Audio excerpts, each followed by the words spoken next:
ஓம் சாய்ராம். ஸ்ரீ சாய் சஹஸ்ரநாமம். ஸ்ரீ நரசிம்ம சுவாமி அருளியது. ஸ்லோகம் 4. ஓம் அக்பாராக்யாபி வந்திதாய நமக.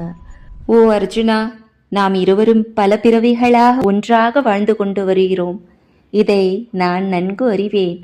ஆனால் நீ அறிந்திருக்க மாட்டாய் என்று பகவான் ஸ்ரீ கிருஷ்ணர் அர்ஜுனனை நோக்கி கூறினார். ஷிரடி சாய் பாபாவும் தன் பக்தர்களாகிய ஷாமா, சாந்தோர்கர், புரந்தரேவிடம் தாம் 72 பிறவிகளாக அவர்களுடன் பயணித்திருப்பதாக கூறியிருந்தார்.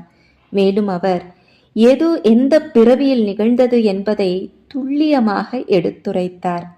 ஒருமுறை பாபா தான் முற்பிறவியில் கபீர்தாசராக இருந்ததாகவும் கூறியிருக்கிறார். தாஸ்கனு மகாராஜ் ஹரிகதாவில் முற்பிறவியில் பாபா கபீர்தாசராகவும் அவருடைய குருவான வெண்குசா ராமநாதராக இருந்ததாகவும் கூறியிருக்கிறார். ஸ்லோகத்தின் பொருள்: ஓம் அக்பாராக்யாபி வந்திதாய நமக.